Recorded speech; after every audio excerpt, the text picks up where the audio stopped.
चलिए आज समझते हैं प्राचीन ग्रंथ गरुड़ पुराण को, जो जीवन मृत्यु के रहस्य खोलता है। मौत के बाद आखिर होता क्या है? सदियों से गरुड़ पुराण इसी सवाल का जवाब देता आया है। ये ग्रंथ असल में भगवान विष्णु और गरुड़ के बीच की एक बातचीत है, जिसमें जीवन के गहरे रहस्य छुपे हैं। इसका सबसे बड़ा सिद्धांत है कर्म, मतलब हमारा हर काम इस जीवन पर भी असर डालता है और अगले पर भी। तो गरुड़ पुराण साफ बताता है कौन से काम आत्मा को शांति देते हैं और कौन से दुख की वजह बनते हैं। जब मौत होती है तो आत्मा शरीर तो छोड़ देती है, पर कहते हैं भूख प्यास जैसे एहसास बने रहते हैं। इसके बाद शुरू होती है आत्मा की एक लंबी यात्रा, और जिनके कर्म बुरे हों उनके लिए ये सफर बहुत मुश्किल होता है। रास्ते में कई मुश्किलें आती हैं। हर मुश्किल दरअसल जीवन में किए गए गलत कामों का ही नतीजा होती है। आत्मा को भयानक जंगलों और जलती रेत से गुजरना पड़ता है। आग और खून के तूफानों का भी सामना करना पड़ता है।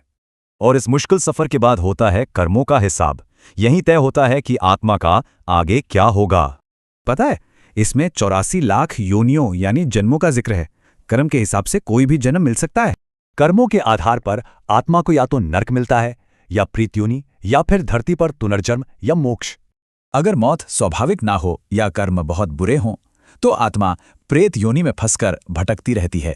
गरुड़ पुराण में 28 तरह के नरकों का जिक्र है। हर नरक की सजा किए गए पाप के हिसाब से तय होती है। तो सवाल यह है कि इस कठिन यात्रा से बचने का रास्ता क्या है? अच्छी बात यह है कि ग्रंथ में उपाय भी बताए गए हैं। पुराण के मुताबिक दान, श्राद्ध और आत्मज्ञान जैसे अच्छे कर्म आत्मा के सफर को आसान बनाते हैं। खासकर श्राद्ध जैसे कर्म, माना जाता है कि इनसे पितरों की आत्मा को शांति और ताकत मिलती है। तो इसका असली मकसद है धर्म के रास्ते पर चलना सिखाना, मतलब एक सही और नैतिक जीवन जीना। आसान शब्दों में गरुड़ पुराण यही कहता है कि हमारा आज का हर काम हमारे कल की कहानी लिख रहा है।